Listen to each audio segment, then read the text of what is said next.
तो हम क्लास शुरू करते हैं आज की। ठीक है, लास्ट लेक्चर में हमने कहाँ तक समझा था? हमने 2 साल वाले क्वेश्चन करे थे। ठीक है, कि 2 साल में हमें प्रिंसिपल दिया हो, ठीक है, सीआई दिया हो, एसआई दिया हो, या सीआई माइनस एसआई का अंतर दिया हो, ठीक है, और मिश्रधन दिया हो, इन सब में से कुछ भी दिया हो और दूसरी वैल्यू हमें पूछी हो तो हम निकाल सकते हैं। ठीक है, आज हमें इसके आगे समझना है, लेकिन जितने भी क्वेश्चन हमने यहाँ पे लगाए थे उन सारे क्वेश्चन में रेट सेम था, 2 साल का रेट सेम था। ठीक है, दोनों साल के लिए 10% था, दोनों साल के लिए 20% था, 16 सही 2/3% था, ये सारी रेट सेम थी। ठीक है, ऐसा भी हो सकता है कि पहले साल के लिए रेट अलग हो, दूसरे साल के लिए रेट अलग हो। ठीक है, ऐसे भी क्वेश्चन हम करने वाले हैं अभी। यहाँ पे देखो 1/10, यहाँ पे देखो 1/5, यहाँ पे देखो 1/6। तो 2 साल में हम क्या करते हैं, यहाँ पे 6 का स्क्वायर और इसको हम क्या मान लेते हैं, मूलधन। यहाँ पे बताओ 5 का स्क्वायर, इसको हम क्या मान लेते हैं, मूलधन। यहाँ पे 10 का स्क्वायर, यहाँ पे इसको क्या मान लेते हैं, मूलधन। ठीक है, ये जब रेट सेम आता है तब हम ऐसा करते हैं। ठीक है, आज हमें समझना है कि अगर रेट अलग आ जाएगा तो हमें क्वेश्चन को कैसे बनाना है। ठीक है, तो पहले ध्यान से समझेंगे और ध्यान से सीखने की कोशिश करेंगे। मैंने आपको बोला कि मान लो मेरे पास कोई धन है 10,000 रुपए का। ठीक, मैंने आपको रेट 1 यानी कि पहले वर्ष के लिए रेट दे दी 10% और दूसरे वर्ष के लिए रेट दे दी 20%। ठीक है, अब मैंने आपको पूछ लिया, समय 2 साल है ना, दोनों साल की रेट दी हुई है। अब मैंने आपसे पूछ लिया कि यहाँ पे ब्याज ब्याज ज्ञात करो, ऐसा हमारे सामने क्वेश्चन है। तो अब यहाँ पे आप क्या दिमाग लगाओगे कि जो तरीका हमने पहले सीखा है उसी को यहाँ पे अप्लाई करना है, बस हल्का सा चेंजेस हो जाएगा। 10% यानी कि 1/10 होता है, 20% यानी कि 1/5 होता है। तो आप जो मूलधन मानोगे ना वो 10 × 5 कितना मान लोगे, 50 मान लोगे। ठीक है, मूलधन को कितना मान लोगे, 50 मान लोगे। अब देखो इस 50 पे मुझे क्या चाहिए, ब्याज लिखना है। ठीक है, मैं भी आपको ट्री मेथड से इसको समझा रहा हूँ, जो हमने कल सीखी थी कि ट्री मेथड को अप्लाई कैसे किया जाता है, उसी को हम आगे सीख रहे हैं। तो हमने मूलधन लिखा है यहाँ पे 50 रुपए। अब यहाँ पे 2 साल के लिए मुझे रेट लिखना है, ये पहले साल के लिए और ये दूसरे साल के लिए। अच्छा, पहले साल के लिए रेट कितना है, R1, दूसरे साल के लिए रेट कितना है, R2। ठीक है, तो R1 का हमने फ्रैक्शन वाला मान लिया है, R1 का कितना है 1/10 और R2 का कितना है 1/5। यहाँ तक तो कोई दिक्कत नहीं आनी चाहिए। ट्री मेथड में हमें एक ही बात याद होनी चाहिए कि हमें हमेशा ब्याज पर भी ब्याज लेना है। ठीक है, ब्याज पर भी ब्याज को लेना है, ये बात हमेशा हमारे दिमाग में होना चाहिए। तो यहाँ पे देखो 50 का 1/10 ब्याज मिलेगा तो कितना मिलेगा, 5, और यहाँ पे 50 का 1/5 मिलेगा यानी कि कितना ब्याज मिलेगा, 10। अब इस 5 पर भी तो ब्याज मिलेगा दूसरे साल के लिए। भाई पहले साल के लिए तो 50 पे आपने ब्याज ले लिया, अगले साल 50 पे भी ब्याज मिलेगा और इस 5 पे भी ब्याज मिलेगा। तो 5 पे जो ब्याज मिलेगा ना वो दूसरे साल में दूसरे साल के रेट से मिलेगा। तो दूसरे साल का रेट कितना है, 1/5। तो यहाँ पे जो ब्याज आएगा वो कितना आएगा, 1। ठीक है, क्लियर है यहाँ तक। अब देखो यहाँ पे आपको ट्री मेथड में जैसे मैंने आपको बताया था कि ये दोनों क्या होता है, दूसरे साल का ब्याज, ये क्या होता है, पहले साल का ब्याज। ठीक है, और ऊपर वाला साधारण ब्याज होता है, पूरे को गिनेंगे तो दोनों साल का चक्रवर्ती ब्याज हो जाएगा। ठीक है, तो ये सारी बातें यहाँ पे भी फॉलो होती है। इसको हम क्या लिखते हैं, तो ये हमेशा अंतर होता है चक्रवर्ती ब्याज और साधारण ब्याज का। अब देखो हमें किसकी वैल्यू दी है, 10,000 की। हमारे पास मूलधन कितना है, 50।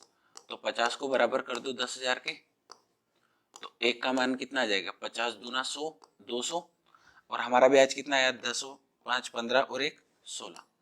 तो 16 यूनिट का मान आ जाएगा, 16 दूना 32, यानी कि हमारा जो करेक्ट आंसर होगा वो कितना होगा, 3200 रुपए। तो ये इस सवाल का आंसर आ चुका है, 3200 रुपए। ठीक है, उम्मीद है सभी को समझ में आई होगी। तो इसमें कोई भी वैल्यू देखिए, कोई भी वैल्यू पूछे हम सारी वैल्यू बड़ी आसानी से बता सकते हैं। ठीक है, यहाँ से कोई भी वैल्यू मिसिंग होगी तो हम वो वैल्यू को बता सकते हैं। ठीक है, हम अभी जो पहला टाइप पढ़ रहे हैं उन सभी टाइप के क्वेश्चन में रेट हमें दी हुई मिलेगी। जब रेट नहीं देगा तब क्वेश्चन का पैटर्न चेंज होगा, तो वो हमें आगे सीखना है। ठीक है, नोट डाउन करिए इसको।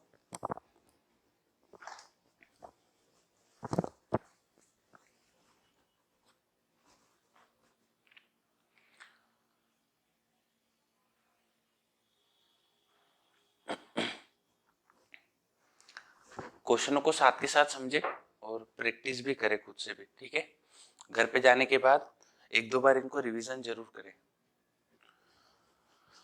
क्लियर है यहाँ तक? चलो अब आगे समझते हैं। अब एक क्वेश्चन आप खुद से करके देखोगे। क्वेश्चन लिख रहा हूं मैं यहाँ पे। मैंने आपको बोला कि जो मूलधन है वो है 42,000 रुपये या 4200 रुपये, और जो रेट वन है मतलब पहले साल के लिए रेट, ठीक है, वो आपको दी है 16 सहित 2/3%, और दूसरे साल के लिए जो आपको दर दी हुई है वो दी हुई है 14 सहित 2/7%, और समय आपको 2 वर्ष का दिया हुआ है, और आपको मिश्र धन निकालना है। इस बार क्या निकालना है? मिश्र धन। ठीक है, ब्याज तो निकालना ही निकालना है, साथ में आपको मिश्र धन भी निकालना है। ठीक है, कोशिश करो और जैसा ट्री बनाना मैंने आपको सिखाया है वैसा बनाने की कोशिश करो। ठीक है, चलो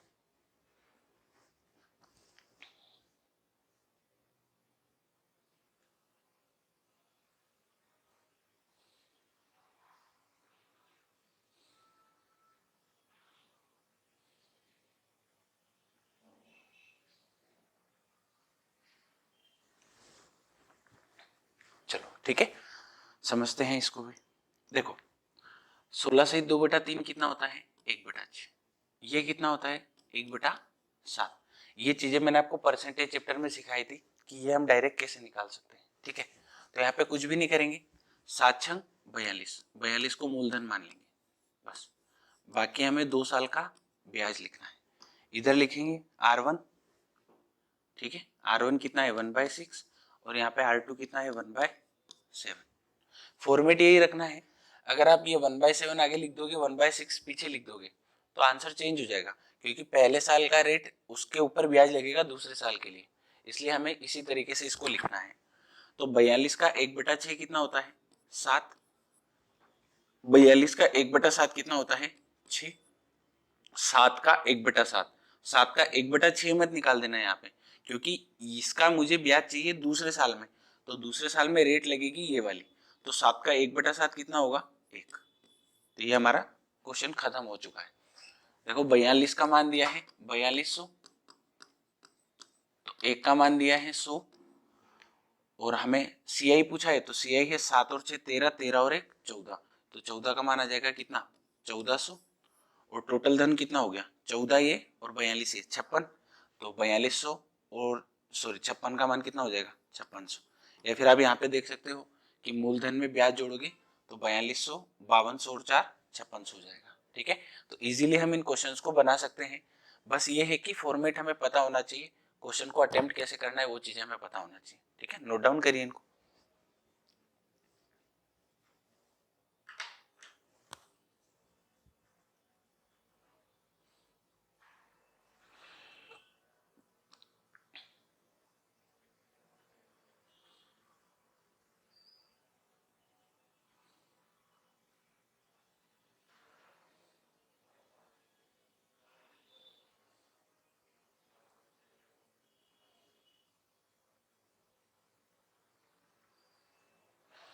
अगला क्वेश्चन आप लोग करके बताओगे मुझे, ठीक है?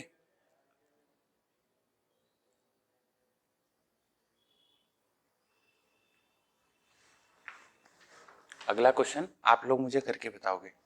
क्वेश्चन है कि आपको मूलधन तो ज्ञात करना है, ठीक है, आपको पहले साल की रेट दी है 10%, दूसरे साल का रेट दिया है 15%, ठीक है, मिश्र धन आपको दिया है 17,710 रुपए, और समय आपको दिया है 2 साल का। ठीक है, क्वेश्चन बनाओ, जिसका मान दिया जाता है उसके मान को हमें बराबर करना है, बस इतनी बात को आप ध्यान रखें। ठीक है, कोशिश करो कि आंसर आए।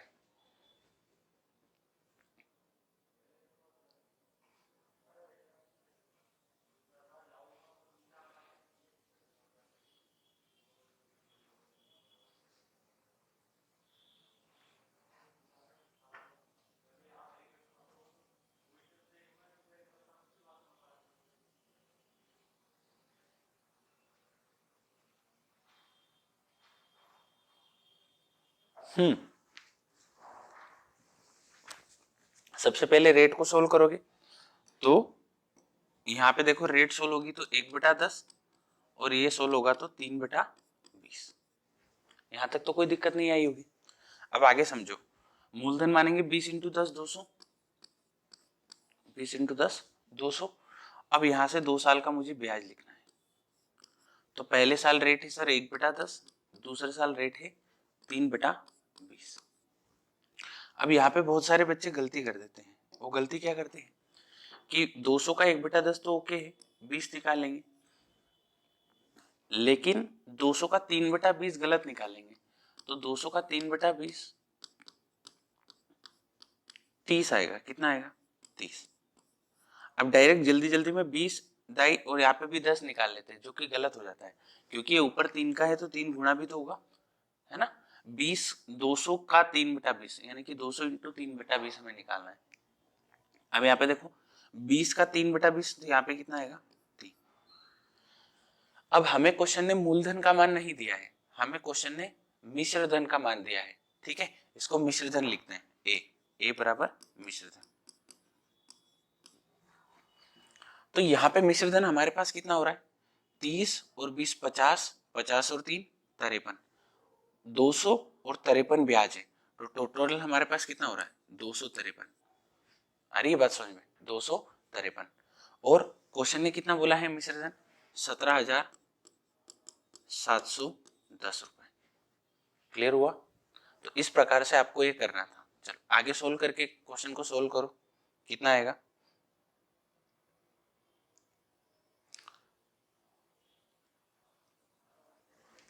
कितना आएगा? क्लियर है? ये वैल्यू कट रही है तो इसको काट दो, नहीं कट रही है तो ये बटे में रह जाएगी। ठीक है, तो 253 से देखो 205 1000, ठीक है, और 200 × 7, 7 21, 7 बार कट सकती है। 253 × 7, तो 7 21 का 1 हासिल 2, 7 5 35, 35 और 2 37 का 7 हासिल 3, 7 दूनी 14, 14 और 3 17, 1771 कितनी बार कटता है? 7 बार कटता है। तो एक का मान कितना है हमारे पास? 70, और हमने मूलधन कितना माना था? 200, तो 200 का मान कितना हो जाएगा? तो 200 × 70 यानी कि 7 दूनी 14, तो आंसर आ जाएगा 14,000। ठीक है, इस प्रकार से हम इन क्वेश्चंस को बना सकते हैं इजीली। क्लियर है यहाँ तक? चलो अब एक दो ये नोट डाउन करिए, फिर एक दो क्वेश्चंस आपको मैं शीट के भी करवा देता हूँ।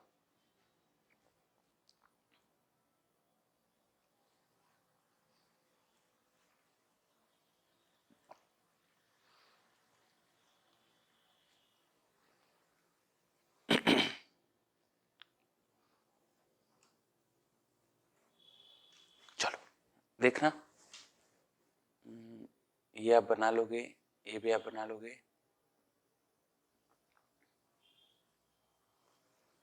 यहाँ पे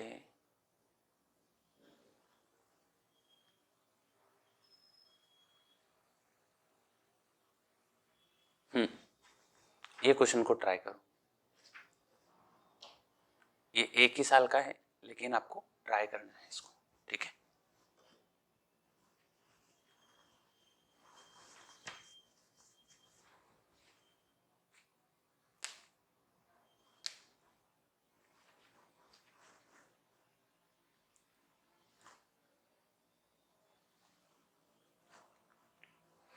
तो ये तो सिंपल है सर, समय 2 साल दिया है ना, 2 साल दिया है, तो इसको हम सोल्व करेंगे। ये होगा सर 11 1/9, 1/9, तो हम मानेंगे कितना? 81 को मूलधन, और यहाँ पे 9 9 और 1।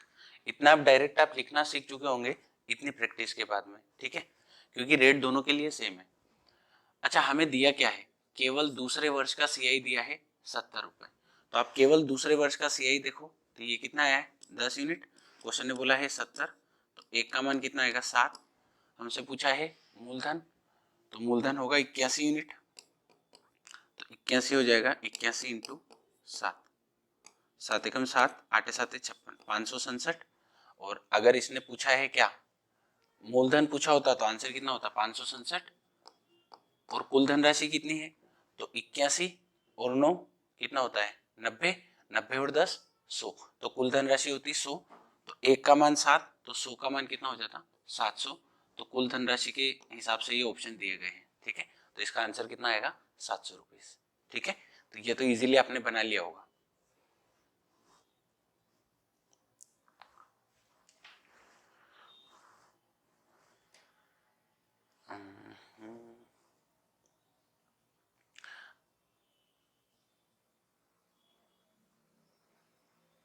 रेट अलग वाले क्वेश्चन शायद इसमें 2 वर्ष के लिए नहीं डाल रखे। ठीक है, 2 वर्ष के लिए इसमें क्वेश्चन नहीं दिए हुए हैं, तो मैंने आपको ये करवा दिए हैं। ठीक है, 2 वर्ष में भी अलग अलग रेट वाला क्वेश्चन आ सकता है, 3 वर्ष में भी आ सकता है। ठीक है, तो फिलहाल अगर आपने 2 वाला समझ लिया तो आगे आप समझ सकते हो। ठीक है, तो कल हम ऐसे क्वेश्चन करेंगे जिसमें 1 साल 6 महीने का ब्याज, ठीक है, 1 साल 73 दिन का ब्याज, ऐसे क्वेश्चन बनेंगे। और साथ में 3 वर्ष का ग्राफ बनाना सीखेंगे। ठीक है, तो आज जो क्वेश्चन करे हैं उनकी अच्छी प्रैक्टिस करके आओगे तो कल वाले क्वेश्चन आप इजीली समझ पाओगे और इजीली आप उन्हें कर पाओगे। ठीक है, थैंक यू।